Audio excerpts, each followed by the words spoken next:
10th கண்ணு இயற்கணிதம் 5 mark question. எடுத்துக்காட்டு 3.18 பேஜ் நம்பர் 104 புக்கில் சுருக்குக கணக்குன்னு ஒரு முக்கியமான 5 மார்க்ஸு. 1/x² - 5x + 6 கூட்டல் 1/x² - 3x + 2 minus 1/x² - 8x + 15. So இந்த மாதிரி நம்ம கணக்கு கொடுத்துருக்காங்கண்ணே. இதை வந்து நம்ம காரணிப்படுத்த பண்ணுறோம். இதை வந்து பாருங்கள், ஒரு 6 ஸ்டெப்பு தாங்கண்ணே. 6 ஸ்டெப்பு எவ்வளோ ஈஸியாக நீங்கள் ஞாபகம் வச்சுட்டு பண்ணலான்னு பாருங்கள். முதல் ஸ்டெப்பு, வாய்ப்பாடை பயன்படுத்தி காரணிப்படுத்து. வாய்ப்பாடை பயன்படுத்தி காரணப்படுத்தணும். வாய்ப்பாடுன்னா ரொம்ப பயந்துடாதீங்க. ரெண்டாம் வாய்ப்பாடு உங்களுக்கு தெரியும். 4 2 2 4 3 6 சரியாகண்ணே. ஸோ 3 6ன்னு சொல்லி ரெண்டாம் வாய்ப்பாடை பயன்படுத்துகிறோம். 3 6ன்னு நமக்கு கிடைக்க போகுது. அடுத்தது பார்த்திங்கன்னா வாய்ப்பாடு 4 2 இதில் இந்த ஈஸியான ஒரு விஷயம் தான், இதுவும் பிரச்சனை இல்லைங்கண்ணே. அஞ்சாம் வாய்ப்பாடு உங்களுக்கு நல்லாவே தெரியுங்கண்ணா. அஞ்சாம் வாய்ப்பாடு 4 5 2 5 10 3 5 15. ஸோ இது உங்களுக்கு தெரியும். இப்போ இது வந்து தான் காரணிப்படுத்துதல் சொல்கிறோம். இப்போ வாய்ப்பாட்டை பயன்படுத்திட்டோம், இதை காரணிப்படுத்தி தான் ஃபஸ்ட்டு ஸ்டெப். வாய்ப்பாட்டை பயன்படுத்தி காரணிப்படுத்து. எப்படி பண்ணுறது பாருங்கண்ணே. இங்கே இருக்கிறத 1/, இது எல்லாமே மைனஸ் கணக்கு, மைனஸ் மைனஸ் மைனஸ் அப்படி மைனஸ் கணக்காக இருக்கிறதுனால காரணி எல்லாத்தையும் நீங்கள் மைனஸில் எழுத போகிறீங்க. So x - 2 x - 3. ஸோ இந்த 2யும் 3யும் இந்த மாதிரி நம்ம எழுதிட்டோங்கண்ணே. இந்த நடுவில் உள்ள கூட்டல் கணக்கு 1யும் 2யும் அதே மாதிரியே x - 1 x - 2 அப்படி சொல்லி நம்ம எழுதுறாங்கண்ணே. மேலே அந்த சமன்பாடு போட்டுறோம். Minus 1/x - 3 x - 5. ஸோ இதை ரெண்டையும் அதே மாதிரி காரணிப்படுத்தும் முறையில் எழுதிட்டோங்க. ஸோ இதை ஃபஸ்ட்டு ஸ்டெப், வாய்ப்பாடை பயன்படுத்தி காரணிப்படுத்து.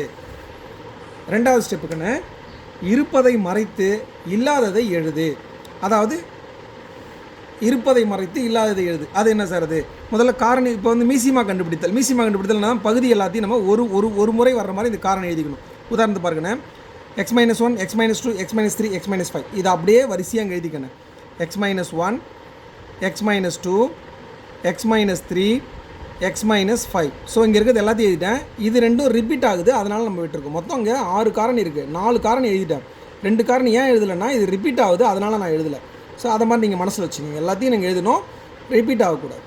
அடுத்தது இப்போ நான் உங்களுக்கு என்ன சொன்னாங்கன்னு, உங்களுக்கு இருப்பதை மறைத்து இல்லாததை எழுது அப்படின்னு சொன்னேன். இப்போ பாருங்கள், இந்த இதை பாருங்களேன். 2 3 இருக்குது, 2 3 இருக்குது, மறைச்சிருங்க. மறைச்சிட்டிங்களா? இதை நீங்கள் அந்த இடத்துல எழுதிருங்க. 1 5 நான் இங்கே எழுதணும். அப்போ x - 1 x - 5 கூட்டல் குறி என்ன இருக்குது? 1 2 இருக்குது. 1 2 மறைச்சிருங்க. இருப்பதை மறைத்து இல்லாததை எழுது. x - 3 x - 5. இங்கே பாருங்கண்ணே, 3 5 இருக்குது. இங்கே 3 5 இருக்குல்ல, 3 5 மறைச்சிருக்கேண்ணே. இங்கே பார்த்துங்க, அங்கே விட்டுருங்க. இங்கே பாருங்கள், 3 5 மறைச்சிருக்கேண்ணே. 3 5 மறைச்சிட்டு இல்லாததை எழுதிடணுங்கண்ணே. இங்கே x - 1 x - 2 x - 1 x - 2 ஓகேவாங்கண்ணே. அப்போ இங்கே என்ன இருக்கோ, ஃபஸ்ட்டு ஸ்டெப்பில் என்ன இருக்கோ அதை மறைச்சிட்டு இல்லாததை அதுக்கு நேராக எழுதணும். அது அந்த ஸ்டெப், அந்த லைனை பயன்படுத்தி வச்சுக்கணும்.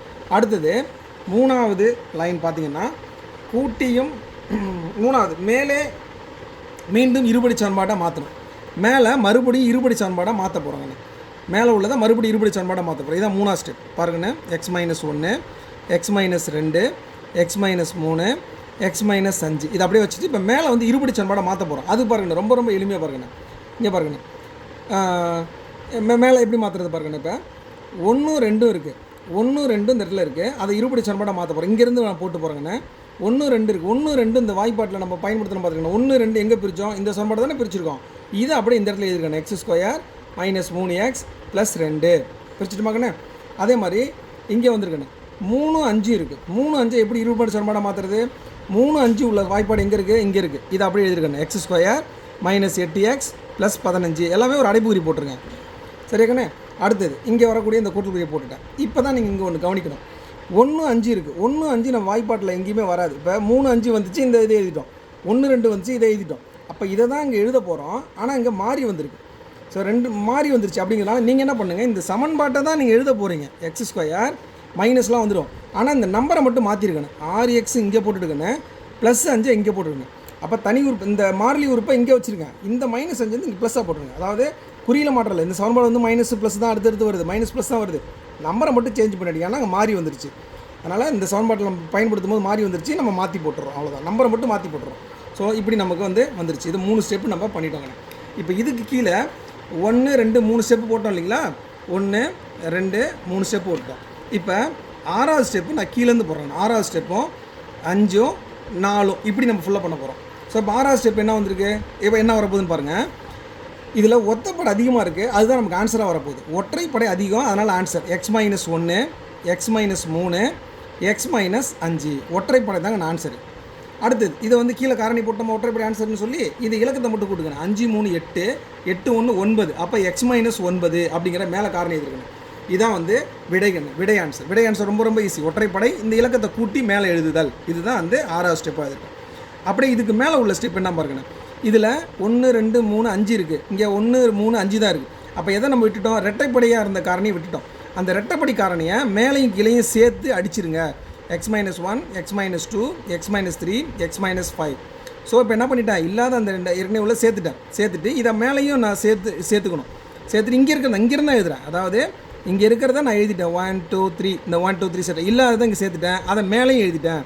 அப்புறம் இங்கே இருக்கிற x-9 எழுதிட்டேன். அப்போ இல்லாத அந்த ரெட்டைப்படை காரணியை மேலும் கீழும் சேர்த்து அடித்து விடு, இந்த ஸ்டெப்பு தான். இங்கே இருக்கிறதுல இல்லாத x-2 மேலும் கீழும் சேர்த்து அடித்து விடு, இந்த ஸ்டெப்பு தான் நம்ம பண்ணியிருக்கோம். அப்போ இதுக்கு மேலே என்ன சார் பண்ணுறது, லாஸ்ட் ஸ்டெப், ஃபைனல் ஸ்டெப் அதே தான். x-1 x-2 x-3 x-5 வந்துருச்சாங்கண்ணே. இப்போ மேலே மட்டும் என்ன ஆகணும், ஒரு கூட்டியும் ஒரு பெருக்கியும் சமன்பாடு அமைச்சிடும். இங்கே சமன்பாடு பார்த்தீங்கன்னா நம்ம கணக்கில் என்ன சமன்பாடு வந்துருச்சு, மைனஸ் ப்ளஸ், இதே அமைப்பு தான் வரப்போகுது. அதே அமைப்பு போடலாமா, x² மைனஸ் தான் வந்துருச்சு. ஒரு முறை கூட்டுக்கணும். எதை கூட்டணும், இங்கே இந்த 2 காரணி கூட்டணும். 9 2 கூட்டினா 11x கூட்டல் 9 2 18. அவ்வளோதாங்க. இப்போ பார்த்தீங்கன்னா 6 ஸ்டெப் வந்துருச்சுங்களா. ஸோ ரொம்ப ரொம்ப எளிமையாக இந்த 6 ஸ்டெப்பை நீங்கள் ஈஸியாக மனசில் வச்சுக்கிட்டு ஒரு 2 தடவை அந்த வீடியோ பார்த்தீங்கன்னா உங்களுக்கு ஈஸியாக அந்த உங்களுக்கு போட்டுடலாங்கன்னு 5 மார்க் நம்ம வாங்கிடலாம். இப்போ நீங்கள் வந்து ஸ்டெப்ஸ் எல்லாம் நீங்கள் வந்து நல்லா பார்த்துங்க. வாய்ப்பாடை பயன்படுத்தி காரணிப்படுத்துகிறோம், இருப்பதை மறைத்து இல்லாததை மேலே எழுதிக்கிறோம், மீண்டும் இருபடி சமன்பாட்டாகவே அமைக்கிறோம். அதுவும் இந்த வாய்ப்பாட்டை பயன்படுத்தி இந்த இடத்துல மட்டும் அப்படி இன்டர்சேஞ்ச் பண்ணிக்கிட்டால் போதும், இந்த லைன் வந்துடும். கடைசி லைன் பார்த்தீங்கன்னா ஒற்றைப்படை தான் ஆன்சரு. அப்படியே வந்து இலக்கத்தை கூட்டி மேலே ஆன்சரை முடிச்சிடுறாங்கன்னு. அப்புறம் எதை நம்ம விட்டுருந்தோமோ அதை மேலே இங்கேயும் சேர்த்து அடிச்சிடுறாங்கன்னு. அடுத்ததில் பார்த்தீங்கன்னு சொன்னால் அந்த புதுசாக அந்த காரணி வந்து கூட்டி ஒரு இதை எழுதிடுறோம், பெருக்கி ஒரு இதை எழுதிடுறோம். இந்த சமன்பாட்டுடைய ப்ளஸ் மைனஸ்லாம் நம்ம கணக்கில் வந்து அதே ப்ளஸ் மைனஸ் தாங்க யூஸ் பண்ணுறோம். ரொம்ப ஈஸியாக நீங்கள் 5 மார்க் வாங்கிடலாங்க. தேங்க்ஸ்ங்க.